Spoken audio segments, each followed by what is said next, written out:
الحمد لله وحده والصلاة والسلام على من لا نبي بعده وبعد فأعوذ بالله من الشيطان الرجيم بسم الله الرحمن الرحيم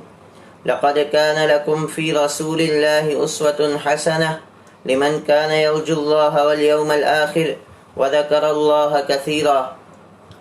عن أبي هريرة رضي الله عنه قال قال رسول الله صلى الله تعالى عليه وسلم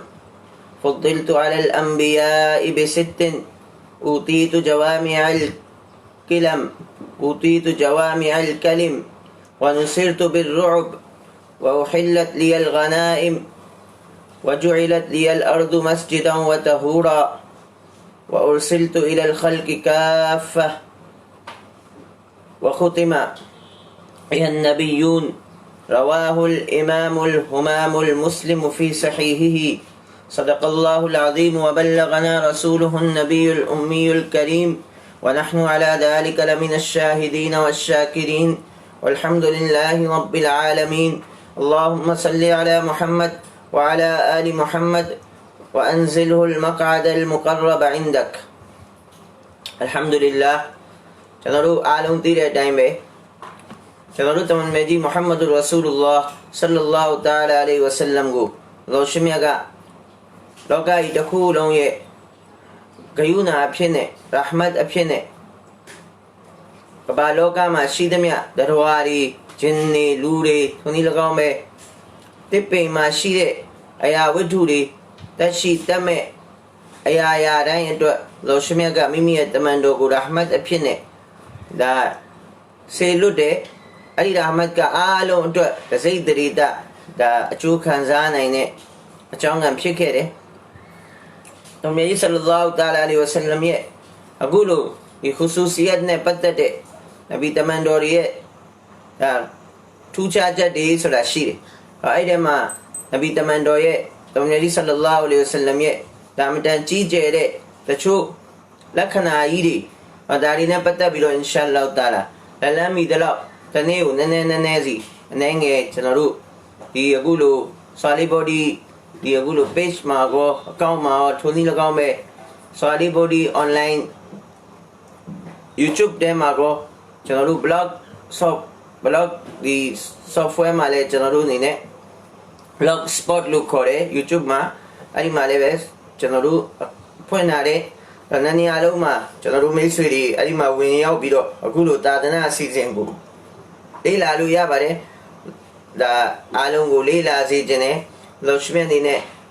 ဒါအထူးပဲအားလုံးကိုလက်ခံကဘူလ်ပြုလုပ်တော်မူပါစေအဲ့ဒီထဲမှာလည်းဝင်ရောက်ပြီးတော့ကျွန်တော်တို့အဲ့မှာ subscribe လုပ်မယ်ထိုနည်း၎င်းပဲ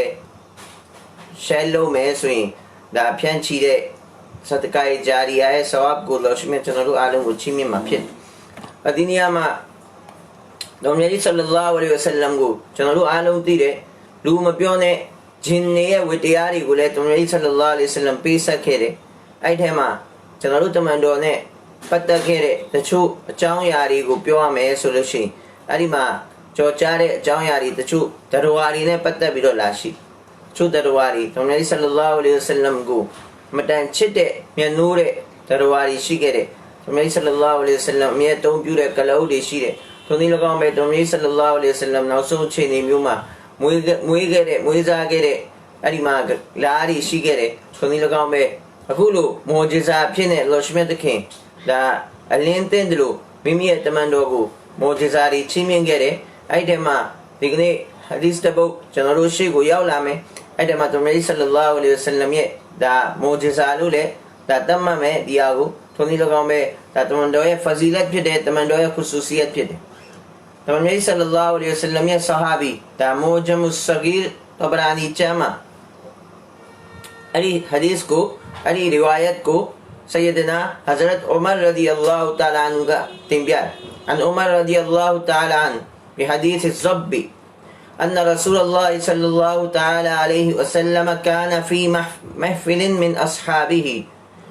صلى الله عليه وسلم ကမိမိရဲ့ ashab နဲ့အတူတူအခုလိုထိုင်ဝိုင်းမှာတမန်တော်အနေနဲ့ဒါ majlis အခမ်းအနားကိုဆင်နွှဲနေတဲ့အခြေအနေမျိုးမှာအခမ်းအနားဖြစ်နေတဲ့မဟာတော်မြတ်ကြီး sallallahu alayhi wa sallam ကိုယ်တိုင်အဲ့ဒီမှာကြွားမြန်းတော်မူတယ်အဲ့ဒီအချိန်မှာ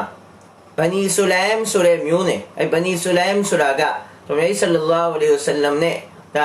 သူဒီမျိုးနယ်နဲ့ကဒါတိတ်အစင်မပြေတာဒါသူတို့ရဲ့ဒါအမြင့်တွေ့တယ်လို့ပြောရမယ်ဆိုရင်ဒါတော်တော်လေးကိုအစင်မပြေတဲ့အနေထားကတော်တော်လေးကိုအမြင့်တွေ့သွားပြီးအခြေခံသွားပြီးအဲ့ဒီပုံမှာသူတို့ကမုံဒီရေဆိုတာဒါမကုံသေးဘူးအဲ့ဒီဘနူဆူလိုင်တဲ့ကအဲ့ဒီမှာတစိမ့်အမျိုးသားတယောက်ကအဲ့ဒီမန်မြဒီဆလ္လာလာဟူအလိုင်ဝါဆလမ်ရဲ့ဗလီဝတ်ကျောင်းတော်ရဲ့အဲ့ဒီထိုင်ဝိုင်းသားနေပြီးတော့သူ့အနေနဲ့ရုပ်တရက်ဖြတ်သွားတိုက်ဆိုင်တော့ဒီဒဇိန်လူငယ်လေးဟာဘယ်သူနဲ့ပတ်သက်နေလဲဆိုတော့ဘနူဆူလိုင်နဲ့ပတ်သက်နေတယ်အဲ့ဒီမျိုးနယ်နဲ့ပတ်သက်နေအဲ့ဒီချိန်မှာတော်မြတ်ဆလ္လာလာဟူအလိုင်ဝါဆလမ်ရဲ့အနာကနေသူကဖြတ်သွားပြီးတော့ إذا عربي من بني سليم وقد ساد غبا وذهب به إلى رحله وجعله في كمه وذهب به إلى رحله သူနေနေအဲ့ဒီသားနဲ့ဖြတ်သွားတော့ရုတ်တရက်ပါတွေးလိုက်လေဆိုလို့ရှိရင်သူ့ရဲ့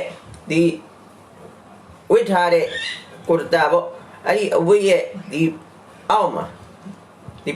အစရဲ့အောက်မှာသူ့ရဲ့လက်ရဲ့အောက်မှာဒီအဝိရဲ့အောက်မှာသူနေနေအကောင်တကောင်ဖို့ဆိုတဲ့အကောင်တကောင်ကျွန်တော်တို့သိတယ်ဖို့ဆိုတာကျွန်တော်တို့အိမ်မြောင်တက်ကြီးတယ်ပေါက်တင်ကျိုးတို့ဘာလို့ထက်အဲ့ဒါနဲ့အဲ့ဒီအမျိုးအစားတွေကဖို့လို့ခေါ်တယ်အဲ့ဒီဖို့သူနေနေဒီနားမှာဒါ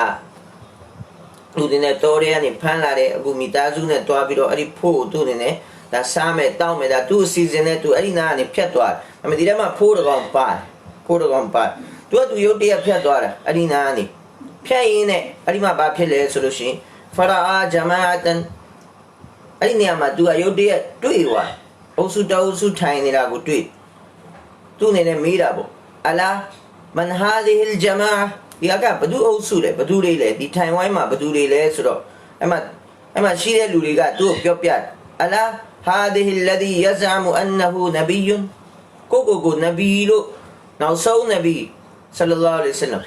ကိုနဘီလို့ကြွေးကြော်တဲ့ပုဂ္ဂိုလ်လေးတဲ့ဒါကဦးလက်ရှိမက္ကာမှာကိုနဘီတမန်တော်လို့ဒါဖိတ်ခေါ်နေတဲ့အားလုံးကိုတာဝတ်တဘလီပြုလုပ်နေတဲ့ပုဂ္ဂိုလ်ပဲဒါကတော့အဲ့လိုပြောပြီးတော့သူနဲ့လူတွေနဲ့စကားပြောပြီးတော့လူတွေတဖြည်းဖြည်းသူနာနေဖယ်ကောသူကအဲ့ဒီမှာဖရှက်ကန်နာစုثم أقبل على رسول الله صلى الله تعالى عليه وسلم သူကတမန်တော်နာကိုသူကအရှိကိုတိုးတယ်မန်တော်ရဲ့ထိုင်ဝိုင်းမှာသူရဲ့အခါနဲ့လောရှမြတ်က Allah yajtabi ilayhi man yasha အလ္လာဟ်ကဘသူကိုရွေးချယ်လေအဲ့ဒီလူအတွက်ကိုကျွန်တော်တို့ဆရာတခင်ကြီးအဇတ်မော်လာအာရစ်ဘီလာအဇတ်မော်လာရှာကင်မိုမဒ်အခ်တာဆာဘ်ရာဟ်မတ်တူလာဟီအလိုင်ဟီရဟ်မတ်န်ဝါဆီယာလောရှမြတ်ဆရာတခင်ကြီးရောဂျန်နဲ့ဆရာတခင်ကြီးနဲ့တူဂျန်နဲ့ဆရာသမားတွေအားလုံးရဲ့ကဘာမှာအလင်းရောင်နေဖျားချီးမြှင့်ပေးပြီးတော့ဂျန်နတ်တူလ်ဖီရ်ဒေါစ်မှာသူတို့ကိုမြင်မာတဲ့အစားတွေချီးမြှင့်ပေးတဲ့နာတော်မူပါစေဆရာတခင်ကြီးရဲ့ဒါမေခွန်းကျွန်တော်တို့မလ်ဖူဇာတ်ဒီမဝါအစ်ဒီမှာဖတ်ရတယ်ဆရာကြီးနေနဲ့ဘာကြီးတာလဲဆိုရင်အဲ့ဒီအာယတ်ရဲ့အောက်မှာအလ္လာဟူယဂျတဘီအီလိုင်ဟီမန်ယရှာဆရာကြီးကကြပြတစ်ပိုက်ရေးတယ်ဆွန်လီအဲဒိုစ်सुन ले ए दोस्त जब अय्याम भले आते हैं सुन ले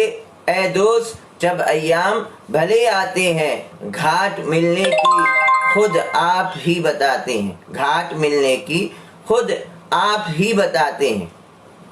पाले सुनो लुटिया को लोशमे का पन नहीं छीमें भी सोईအဲ့ဒီလူကအဲ့ဒီပန်းနိုင်နဲ့သူကအကြောင်းကတစ်ခုမတစ်ခုနဲ့တွားပြီးတော့ခလုတ်တိုက်တယ်အခုဒီလူငယ်လေးကနန်မွတ်စလင်ဖြစ်တယ်သူကဘနူဆူလိုင်ကဖြစ်တယ်သူတို့ရဲ့တမန်တော်နဲ့သူတို့ရဲ့မျိုးနယ်နဲ့ဒါအမတန်မုံတီးရေးကဒါတော်တော်လေးကိုအခြေခံနေတယ်တို့တော်လေးပဲလောရှမြတ်ကအခုဒီလူငယ်လေးကိုဆဟာဘီယတ်ကိုချင်းမြင်ဖို့ရှိတယ်ဆဟာဘီယတ်ဆဟာဘီတမန်တော်ရဲ့ဆဟာဘီရဒီအလ္လာဟူအန်ဟူဝရဒူအန်ဆိုတဲ့အဲ့ဒီအချင်းကောင်းကိုချင်းမြင်ဖို့ရှိတယ်အခုလို့လာပြီးတော့တိုက်ဆိုင်တာကြည့်ဘုရားဆလ္လာလာဟူအလိုင်ဝါဆလမ်နဲ့လာရောက်ပြီးတော့တိုက်ဆိုင်သူကလာနေတာသူဘာမှရွေချက်လည်းမရှိဘူးဒါပေမဲ့အလ္လာဟ်ဘက်ကနေသူ့ကိုပို့လိုက်တာပဲအလ္လာဟ်ဘက်ကနေဒါပို့လိုက်ခြင်းပဲဖြစ်တယ်အလ္လာဟ်ဘသူကိုရွေးချယ်လေအလ္လာဟ်ဘသူကိုချီးမြှင့်လေအလ္လာဟ်ချီးမြှင့်ခြင်းဘီလာလ်ကိုအိုဟာဘရှိနိုင်ငံကဘီလာလ်ကိုသူ့ကိုဘာလုပ်လိုက်လဲဆိုလို့ရှိရင်သူ့ကိုတခါတည်းဂျန်နတ်ရဲ့ဒါ လောကကြီးမှာဂိုလာမ်ဆိုတဲ့အဆင့်ကနေသူအာကာဆိုတဲ့အဆင့်ကိုအလ္လာဟ်ပို့ပေးနိုင်တယ်လို့ဟိုအဘူလာဟပ်ဆိုတဲ့တကယ်တထေးကြွယ်ကုရိုက်ရှ်ရဲ့တကယ်ခေါင်းဆောင်ကိုအဲ့ဒီမှာလောရှမြတ်ကနှိတ်ချပြီးတော့လောရှမြတ်အနေနဲ့အဒတ်ဘီလာလ်ကိုတခါတဲ့ကောင်းကင်ပေါ်မှာအရရှ်ပေါ်မှာသူ့ရဲ့အစင်နှန်းကိုအလ္လာဟ်မြင့်မားစေတယ်အဲ့ဒါကဒါလောရှမြတ်စီမံကိန်းဖြစ်အဲ့တော့အခုလိုပဲဒီပုဂ္ဂိုလ်ကိုဒီလူငယ်လေးကအခုလိုအနာကနေဖြတ်သွားအရေးဆုံးပြီးတော့ကိုရောရဲ့အရှိကိုရောက်လာဖကာလာယာမုဟမ္မဒ်ဆလ္လာလဟ်အလိုင်းဝါဆလမ်ခေါ်တာပဲကြည့်သူယာရဆူလ်လေးပါဒီသူမခေါ်ယာမုဟမ္မဒ်နာမည်နဲ့ကိုတိုင်ပြီးတော့ခေါ်တာကျွန်တော်တို့တမန်တော်ကြီးဆလ္လာလဟ်အလိုင်းဝါဆလမ်ကိုအလ္လာဟ်ကအခလာတ်တွေချီးမြှင့်တယ်အခလာတ်တွေချီးမြှင့်တာလေအဲ့ဒီအခလာတ်တွေမှာလည်းပဲအခလာတ်ရဲ့ကာရိုက်တာရဲ့ပိုင်ရှင်ဖြစ်တယ်ကျွန်တော်ဆရာကြီးတွေကျွန်တော်တို့ကိုမိတ်တယ်ဒီကနေ့ကျွန်တော်တို့မွတ်စလင်တွေရဲ့အခလာတ်တွေကိုချင်းတရားတွေကအမတန်ပြတ်ပြားနေပြီအမတန်ပြတ်ပြားနေပြီကျွန်တော်တို့တမန်တော်အဲ့ဒီကိုချင်းတရားရဲ့ပိုင်ရှင်မဟုတ်ဘူးအဲ့တော့တမန်တော်ရဲ့ကိုချင်းတရားကတော်တော်လေးကိုမြင်မာတယ်ကျွန်တော်မျိုးကုရ်အာန်ကဖွင့်ဆိုတယ်အင်နကလာလာခလူကင်အဇီမ်လကဒ်ကာနလကုမ်ဖီရဆူလ illah ဥစဝတ်ဟဆနာကျွန်တော်တို့ကတမန်တော်ရဲ့နမူနာယူပြီးတော့ဒီလောကကြီးမှာအွမ်မတီပီပီနဲ့ကျွန်တော်တို့ကပီတာစွာနဲ့ဖြတ်တန်းအွမ်မတီပီတာစွာနဲ့ဖြတ်တန်းမဟုတ်လို့ရှိရင်မနေ့ကတမန်တော်ကိုခဏထောင်းတမန်တော်ရဲ့ဆဟာဘာတွေတဲကနေခဏထောင်းအဲ့ဒီဆဟာဘာတွေရဲ့နောက်ပိုင်းတာဘီတွေတဲကလည်းခဏထောင်းသူတို့ရဲ့နောက်ပိုင်းမှာရှိတဲ့သူတော်စင်တဘာဘာကပဲအဲ့ဒီမှာရှိတဲ့တမန်တော်ရဲ့အမွေခံတဘာဘာကကျွန်တော်တို့ကိုမနေ့ပြန်ခရမတ်နေ့ကျရင်ဂုတ်ကင်လိုက်မယ်။အော်ဒီလောက်ထိချင်းမြင့်ခဲ့တဲ့ဒီလောက်မြင့်မြတ်တဲ့အခလာတ်ရဲ့ပိုင်ရှင်ရဲ့အွမ်မတီဖြစ်ရတာမင်းအနေနဲ့အခုလိုပဲအတုံးမကြလိုက်လားဆိုပြီးတော့ဘာတွေအတုံးချခဲ့လဲအခုလိုတန်ဖိုးမဲ့ခဲ့တယ်ဆိုတာနဲ့ပတ်သက်ပြီးကျွန်တော်တို့ကိုမနေ့ပြန်မေးလိုက်လို့ရှိရင်လက်ထံတော်ပါမှာအော်ရလာကျွန်တော်တို့ကတော့ဒီနောင်လာနောင်သားတွေနဲ့ပတ်သက်ပြီးတော့တာဝန်ကျေခဲ့တာပဲသို့တော့ကျွန်တော်တို့မရှိတဲ့နောက်ပိုင်းမှာသူတို့ကအလ္လာဟ်ရဲ့ဒီဒင်းကျွန်တော်တို့တမန်တော်တည်လာတဲ့ဒီသာသနာကိုဖျက်လို့ဖျက်ဆီးလှုပ်လိုက်ခဲ့တယ်ဆိုပြီးတော့ဒီအခလာတ်တွေကိုပြတ်ပြားအောင်လှုပ်လိုက်ခဲ့တယ်အွမ်မတီပီပီနဲ့ဒီလောကကြီးမှာငြိမ်းချမ်းရေးကိုဖြန့်ချီပြီးတော့ဒီလောကကြီးမှာအခုလိုပဲ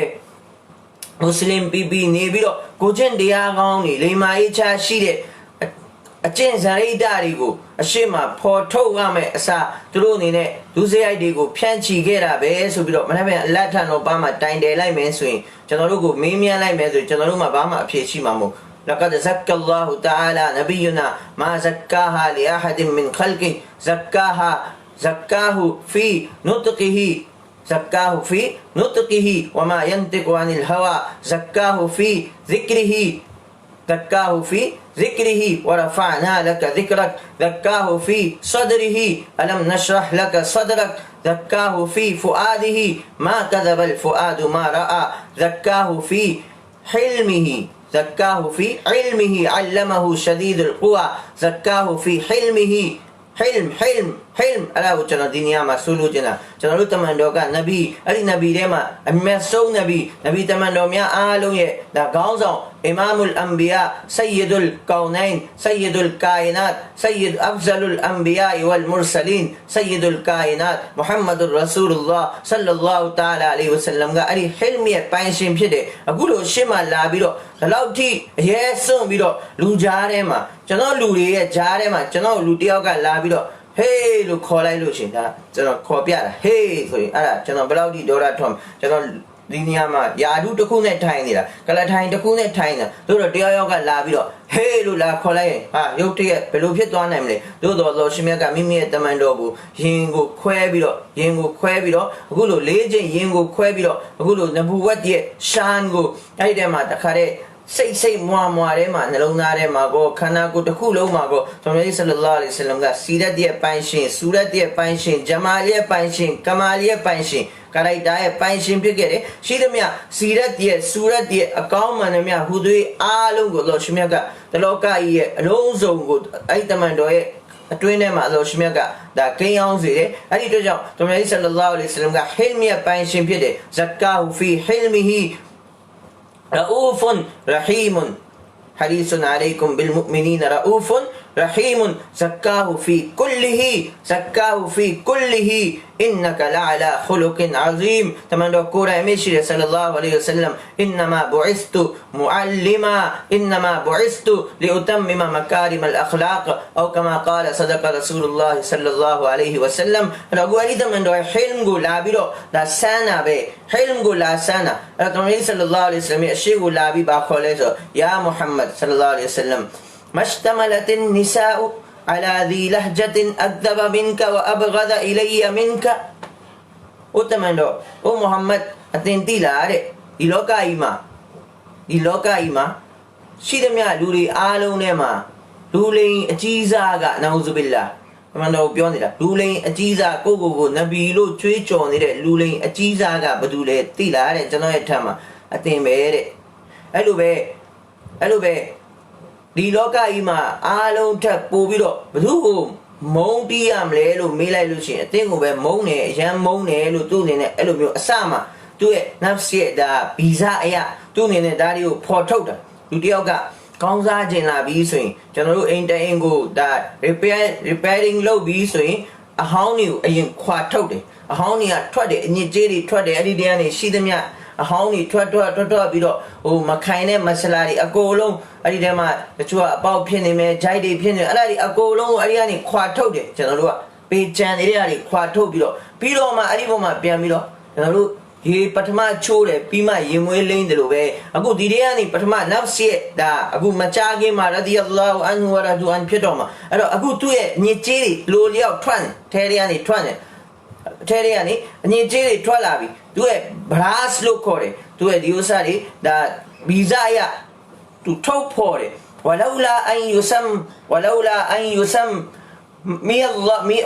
ولولا أن يسميني قومي عجولا لعجلت عليك فقتلت ငါရဲ့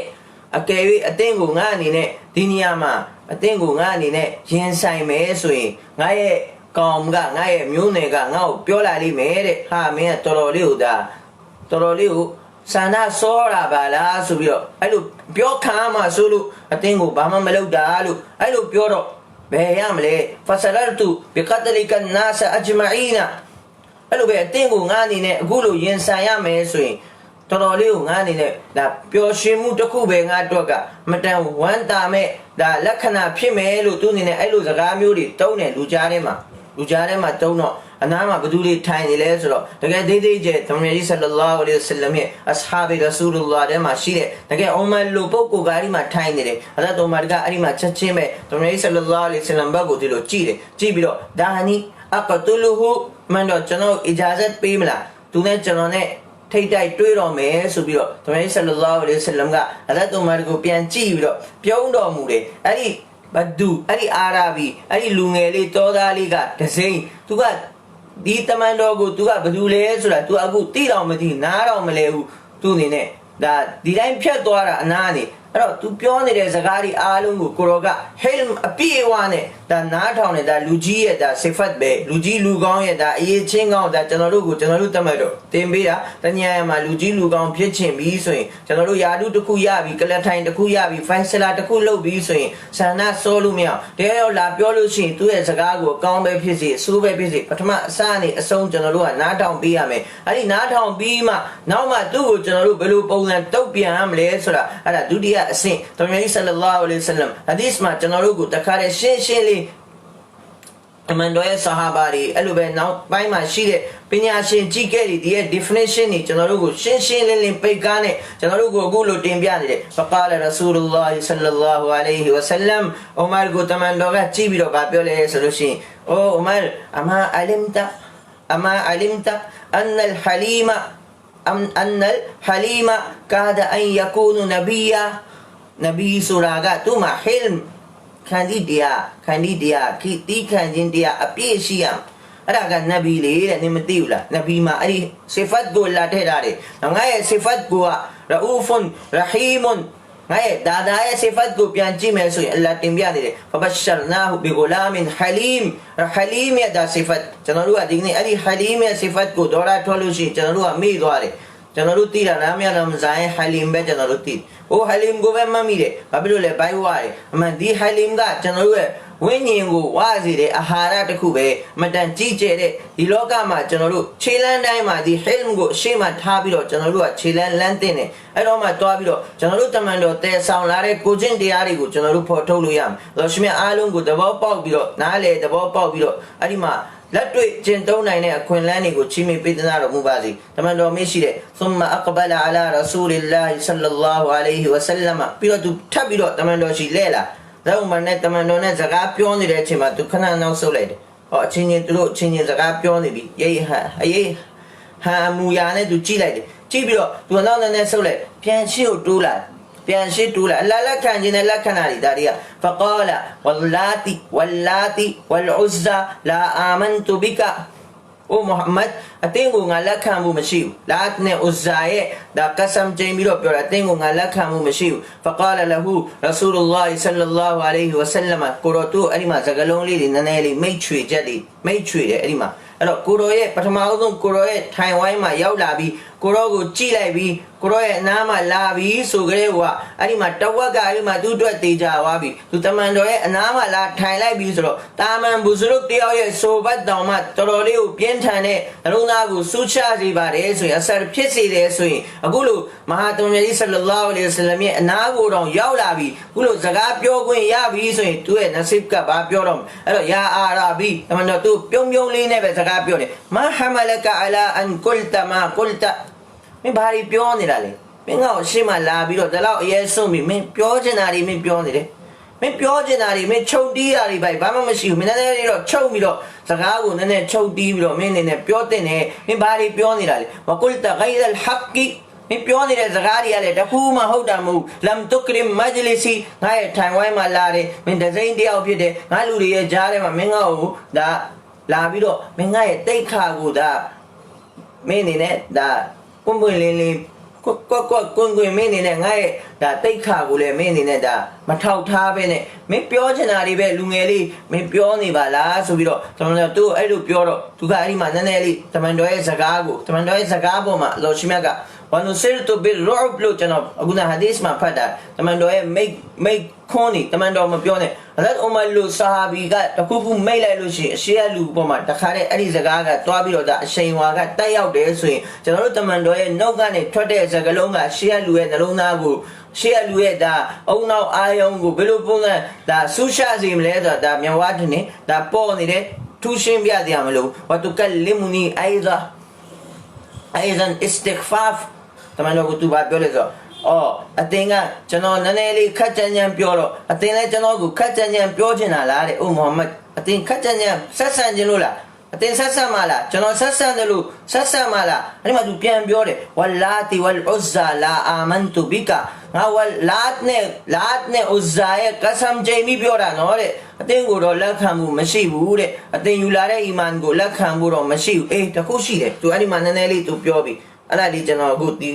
ဒီအစီအစဉ်ဒီနေ့အစီအစဉ်ဒါ64ဖြစ်တယ်အာအစီအစဉ်ဖြစ်တယ်အဲ့တော့အဲ့ဒီမှာကျွန်တော်အနေနဲ့တမန်တော်ဆလ္လာလာဟ်အလိုင်ဝါဆလမ်ရဲ့မေရာဂျ်ရဲ့အစီအစဉ်ပြီးသွားတဲ့နောက်ပိုင်းမှာအခုလို့တမန်တော်ရဲ့စီရတ်ရဲ့အပိုင်းတစ်ပိုင်းဖြစ်တယ်အဲ့ဒီထဲမှာဒီအကြောင်းအရာကိုတင်ပြရခြင်းဖြစ်တယ်အခုနဟာဒီစ်ဖတ်လိုက်တဲ့ဟာဒီစ်ကိုအင်ရှာအလ္လာဒါတဖြည်းဖြည်းအချိန်ယူပြီးတော့ကျွန်တော်အနေနဲ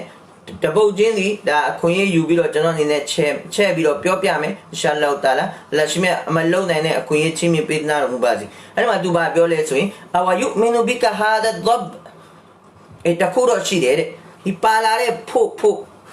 မော်ဒါပြင်းနေတဲ့တေနေတဲ့ကောင်အိမ်ပြန်ပြီးတော့ဒါကိုကောင်းကောင်းသူ့အနေနဲ့ကိုရမာလုတ်ပြီးတော့စားမှာအခုကိုရမာလုတ်ပြီးတော့စားဖို့ရှိတယ်အဲ့ဒီအခုမိသားစုနဲ့ဝမ်းအောင်အခုသွားစားမှာအဲ့တော့အဝါယုမင်နူဘီကာဟာဒတ်ဒဘ်فأخرج الضب من كمه وترى بين يدي رسول الله صلى الله عليه وسلم အဲ့ဒီကောင်ထုတ်တယ်ထုတ်ပြီးတမန်တော်ရဲ့အနားမှာထားလိုက်တယ်အရှိတဲထဲမှာထားပြီးတော့သူမတည့်ရပြီးကြည်နေအဲ့ဒီချိန်မှာတမန်တော်ဆလ္လာလဟ်အလိုင်ဝါဆလမ်သူ့ဘာမှဆက်မပြောတော့အဲ့ဒီမှာအလ္လာဟ်ကမိမိရဲ့တမန်တော်ကိုမောဂျီဇာချင်းမြင်တယ်ကျွန်တော်တို့တမန်တော်ရဲ့ဒီင်ကကျွန်တော်တို့တမန်တော်တဲလာတဲ့ဒါဝတ်ကလူသားပဲမပြောနဲ့ဂျင်းမပြောနဲ့တရဝါဒီကအစ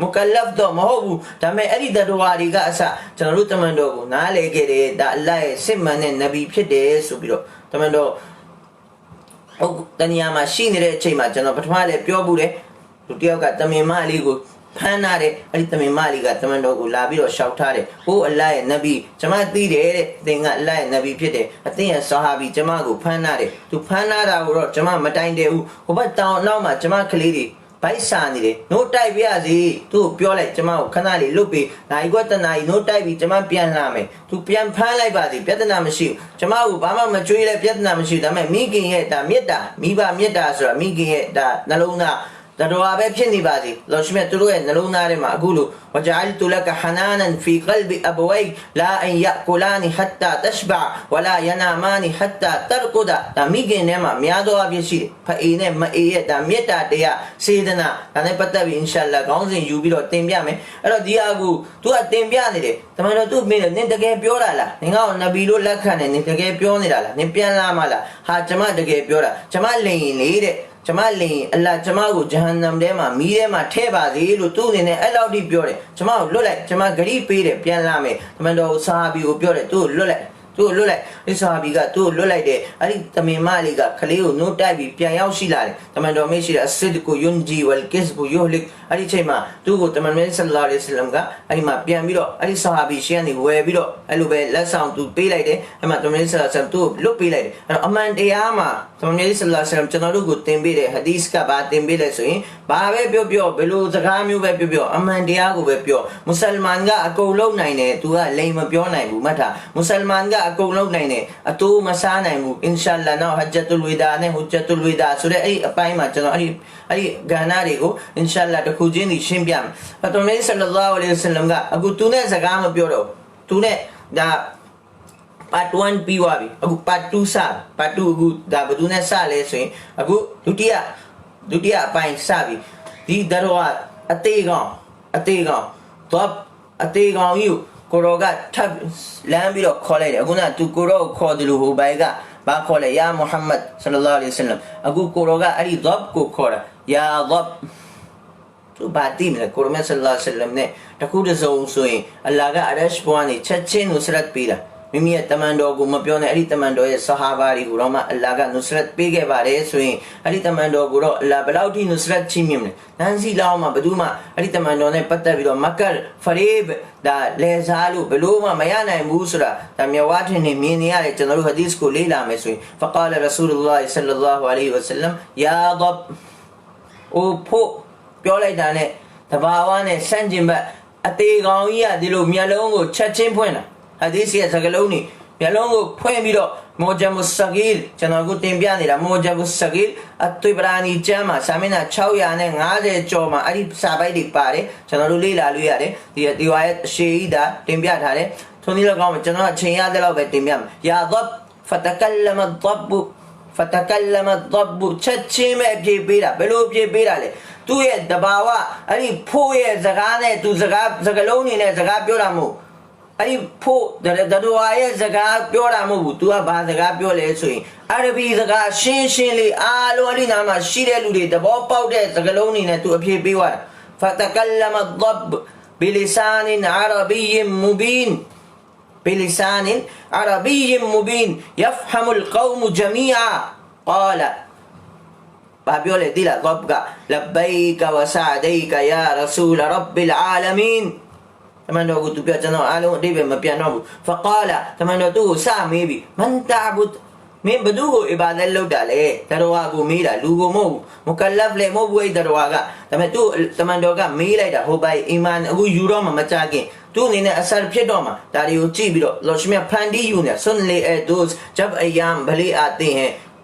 घाट मिलने की खुद आप ही बताते हैं सखन दूसरे हो याव नहीं भी तू अली सखन ना हो तू याव ला भी चचे बाबा बिला हेरोइन ना हो याव ला भी अगु मचा के मा ये अचो आनी देने तू खंजाया रो में सहाबी फिर डो में मचा के मा सोबत ये असर फिर डो भी तू वे मोहबू तू अचाओ खान बिरो अगुनाမုံဒီဆိုတာခြေခိုင်နေတဲ့မုံဒီကျွန်တော်တို့တမန်တော်ရဲ့ဟိလ်ကိုအကြောင်းခံပြီးတော့ဒီခံခြင်းတရားကိုအကြောင်းခံပြီးတော့အခုလိုအလ္လာဟ်ရှင်မြတ်ချင်းမြင့်တဲ့ဘူဝတ်ရဲ့မိုးဂျီဇာတွေကိုအကြောင်းခံပြီးတော့အခုလိုဒါအနောက်မှာရှိတဲ့အုပ်စုလိုက်ကအဲ့ဒီမုံဒီကချစ်ကြည်ရေးနဲ့ဒါပြောင်းသွားမယ်အခုမကြခင်မှာဒုရှမနီရဆူလ်အဒွာနီရဆူလ်တမန်တော်ရဲ့တကယ် ဒါကြီးကျယ်တဲ့စံပြရန်သူတွေကဘာဖြစ်လာမလဲဆိုရင်နောက်ပိုင်းမှာဒါတကယ်စံပြချစ်သူတွေဂိုလာမ်နေဖြစ်သွားလိမ့်မယ်မကြခင်မှာဖြစ်လိမ့်မယ်ဒီ dhab တကောင်လေးကိုအကြောင်းခံပြီးတော့ဒီ dhab ကဘာပြောလဲဆိုလို့ရှိရင်အလ္လာဟ်ကပြောစီတာအလ္လာဟ်ကခေတိုင်းမှာလိုအပ်ရင်လိုအပ်တယ်လို့ဟိုမွေးကင်းသားကလေးကိုလည်းအလ္လာဟ်ပြောစီတယ်ဆိုတဲ့ကောင်မဲ့အခုဒီဘိုင်ကပြောပြီးဒီအကောင်ကတော့ကဘာပြောလဲဆိုလို့ရှိရင်ကျွန်တော်ဒီနေ့တဝက်ပဲပြောလို့ရမယ်အချိန်သိပ်မရှိတော့ဘူးဒါလေးပြောပြီးကျွန်တော်မနေ့ပြန်မှဒီအပိုင်းကိုဆက်ပြီးတော့ကျွန်တော်ဆက်ပြီးမယ်အခုအလောရှိမြတ်ရဲ့ဒါချီမွန်ထောပနာကိုဒီ dhab ကပြုတယ်ကုရ်အာန်ကျမ်းတော်မြတ်မှာအလ္လာဟ်တင်ပြတယ်ဝိဆဘ်ဘီဟူရာဒူဘီဟမ်ဒီဝလ်မလာအီကတူမင်ခီဖတီဝအင်မင်ရှိအင်အီလာယူဆဘ်ဘီဟူဘီဟမ်ဒီဟီဝလာကင်လာတဖကဟူနတစဘီဟဟွမ်အင်နဟူကာနဟလီမန်ဂဖူရာစာဒီယာဘီအလောရှိမြတ်ကုရ်အာန်ထဲမှာပြောတယ်လို့ငါဖန်ဆင်းထားတဲ့ဒရဝါတွေအားလုံးကငါ့ကိုအီဘာဒတ်လုပ်တယ်ဒါအတင်းတို့မြင်ခြင်းမှမြင်မယ်ငါ့ကိုအားလုံးကရူကူလုပ်နေတယ်ငါ့ကိုအားလုံးကဆဂျဒါလုပ်နေတယ်တစ်ပင်ရဲ့တစ်ကိုင်းတွေကအစငါ့ကိုရူကူလုပ်နေတယ်ဆဂျဒါလုပ်နေတယ်တစ်ကိုင်းမှာရှိတဲ့တစ်ပင်ရဲ့တိရွက်တွေကအစအားလုံးကငါရဲ့အီဘာဒတ်မှာငါရဲ့တစဘီမှာငါရဲ့တဟမီဒ်မှာငါရဲ့တကဒီစ်တာဇွီမှာဒါတို့အမြဲတမ်းရှိနေစကလုံးတွေကျွန်တော်အတိတ်ပဲမပြန်တော့ဘူးရှေ့ဝါမယ်တချို့စကလုံးတွေအတိတ်ပဲပြန်ရင်လည်းဒါတိတ်မလာတော့အဲ့တော့အဲ့ဒီ dhab ကိုတမန်တော်ကဗာမေးလေမန်တာဘုဒ်ဘသူကိုမင်းအီဘာဒတ်လုပ်လေမင်းကိုဖန်သင်းတဲ့အရှင်သခင်ကိုမင်းသိလားမင်းဘသူရဲ့ဖန်သင်းခံလေဒါလည်းပြောတဲ့ဆိုတော့ချက်ချင်းပါပြောလေဆိုတော့အလ္လာဒီဖစ်ဆာမာအီအာရရှူဟူဟိုအရရှ်ပိုင်ရှင်လေးတဲ့မိုးပေါ်မှာအရရှ်ရှိတယ်သူဖန်သင်းထားတဲ့အရရှ်အဲ့ဒီပိုင်ရှင်ကိုကျွန်မအီဘာဒတ်လုပ်တာတဲ့ဝဖီလ်အာရ်ဒီဆူလ်တာနဟူဒီကဘာမြေကြီးတစ်ခုလုံးမြေလောကတစ်ခုလုံးမြေလောကဆိုတာကျွန်တော်တို့မြင်နေရတဲ့ဒီလောကကြီးကိုပဲပြောတာမဟုတ်ဘူးလောချမြတ်ကဒီမြေလောကမှာရှိတဲ့လောချမြတ်ဆူရာတွာဟာမှာမိမိရဲ့ sifat ကိုတင်ပြနေတယ်طه ما أنزلنا عليك القرآن لتشقى إلا تذكرة لمن يخشى تنزيلا ممن خلق الأرض والسماوات العلى الحمد لله على العرش استوى الحمد لله له الأسماء والصفات العلى وما بانده الله الرحمن على العرش استوى له ما في السماوات وما في الأرض وما بينهما قالوا الله له ملك السماوات والأرض ولله ملك السماوات والأرض قالوا به وله الكبرياء في السماوات والأرض وله العزمة في السماوات لله في السماوات والأرض قالوا الله لا بانزين كاني به الله قدرت دے ما آلو دا اچووین نے یاری او دی ضب دی دروا مردا دروا تینرے دروا گا اگولو تشین عبیداری بیونی رے چنانو کو تحمید تھیم بینی رے چنانو دا ملاری داری والاری کو اگولو حدیث پا بیرو میلون بیو بھی چنانو چی ما دبا پر ہا دی دروا گا چنانو کو دلاو چی چے رے اللہ تسبیحဟောဗနာအချိန်မရွေးကျွန်တော်တို့မိမိရဲ့အရှင်သခင်ရဲ့ကျေးဇူးကိုသိတတ်ရမှာပါလားမြင်အောင်မှကျွန်တော်မြတ်ကုရ်အာန်မှာအလ္လာဟ်ပြောနေတယ်သခင်ရဲ့ကျေးဇူးကိုသိတတ်တယ်ဝလအာဒီယာတီဒဘဟာဖလ်မူရီယာတီကဒဟာဖလ်မူဂီရာတီဆူဘဟာဖအသရနဘီဟီနကအာဖဝဆတနဘီဟီဂျမာအင်နလ်အင်ဆာနလီရဘ်ဘီဟီလကနူဒတန်ယာမှာအလ္လာဟ်ပြောနေတယ်အင်နလ်အင်ဆာနလဇလူမွန်ကဖာအမျိုးမျိုးပဲလောရှိမြတ်အနေနဲ့တင်ပြတယ်ကျွန်တော်တို့ကကျေးဇူးကမ်းတယ်တဲ့မြင်းကသူ့တခင်ကိုကျေးဇူးတည်တတ်တယ်ကျွန်တော်တို့လူသားတွေဒီနေ့ကျေးဇူးမတည်တတ်ဘူးအားချိန်နမတ်မနေ့ကတင်ပြတယ်လို့တမန်တော်ကြီးဆလ္လာလာဟူအလိုင်ဝါဆလမ်မေရာဂျ်ကနေပြီးတော့နောက်ဆုံးအလ္လာဟ်ပေးလိုက်လို့ချင်းမြင်လိုက်လို့အဲ့ဒီအချိန်50ကို50လို့5ချိန်လုပ်ပြီးတော့အဲ့ဒီ5ချိန်ပေါ်မှာ50ရဲ့ဆဝါပြူလာပြီးတော့ကျွန်တော်တို့ကိုပေးတယ်ဒါလည်းပဲကျွန်တော်တို့တာဝန်မကြေဘူးဖဂျာမှာဆောင်းချုံပြီးတော့အိတ်နေတယ်အဲ့လိုအွမ်မတ်မျိုးကိုအလ္လာဟ်ရဲ့တာဟမီဒ်ကိုဒီမူရဒါဒဘ်တကောင်ကဒီမှာလာပြီးတော့တင်ပေးနေတယ်ကြည့်သူတတိပေးနေတယ်အာရှ်ကိုပိုင်လာလဲအဲ့ဒီအလ္လာဟ်ပဲဒီကဘာမြေကြီးကိုအုပ်ချုပ်နေတာကလည်းဒီအလ္လာဟ်ပဲဝဖီလ်ဘဟရီဆဘီလူဟူပင်လေသမုတ်တရားကြီးကိုသူ့ရဲ့လက်ဝဲထဲမှာပဲသူထားထားတယ်အဲ့ဒီအစီမံကိန်းလဲသူပဲဆွဲနေတယ်အဲသူ့ရဲ့ရာဟမတ်သူ့ရဲ့ရာဟမတ်ကသူ့ရဲ့ရှာကာရာဟမတ်ကရှာကာသူ့ရဲ့ရာဟမတ်ရဲ့အဲ့ရာဟမတ်ရဲ့ပိုင်ရှင်ပဲရာဟမတ်လေဂျန်နတ်မှာချီးမြှင့်မဲ့ရာဟမတ်ရဲ့ပိုင်ရှင်လေအဲ့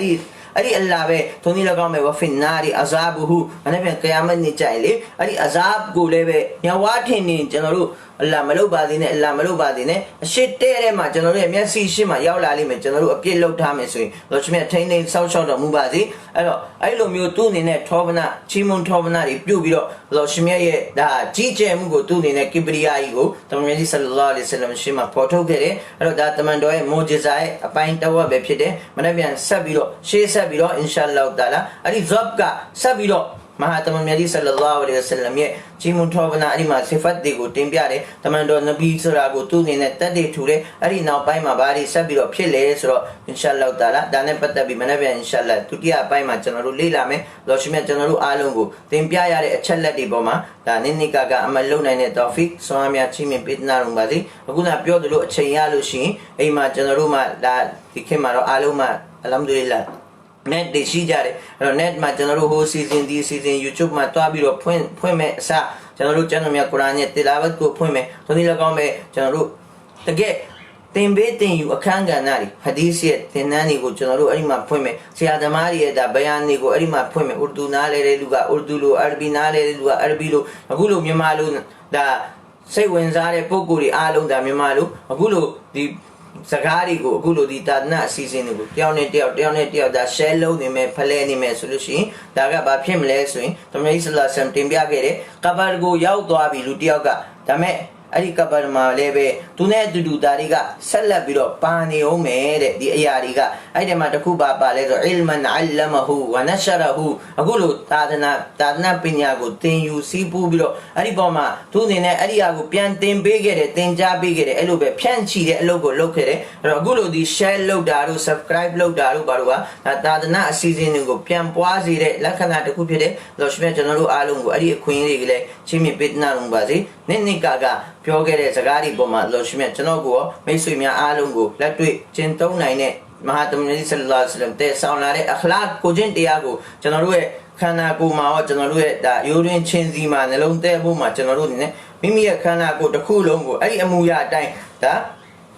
အိမ်ပိုက်ပြီးတော့အဲ့ဒီအကိုကျွန်တော်တို့ကဆွဲယူပြီးတော့ accept လုပ်ပြီးတော့အဲ့ဒီပေါ်မှာအဲ့ဒီအတိုင်းအင်ရှာအလ္လာဟ်တာလာတမန်တော်ပြထားတဲ့အတိုင်းတမန်တော်ရဲ့ဆာဟာဘာတွေဘဝမွေးမြူခဲ့တဲ့အတိုင်းကျွန်တော်တို့ကိုလည်းတစိတ်တရီတာဒါအခွင့်လန်းလေးတွေကိုချီးမြှင့်ပေးနာရမှုပါစေလို့ပြောရင်းနဲ့ညီကုန်းချုပ်ပါတယ်ဝါအာခီရူဒါဝါနာအလ်ဟမ်ဒူလ illah ရဘ်ဘီလ်အာလမင်ဂျဇာကုမူလ္လာဟ်ခိုင်အစ္စလာမူအလိုင်ကွမ်ဝရဟ်မတုလ္လာဟီဝဘရကာတူ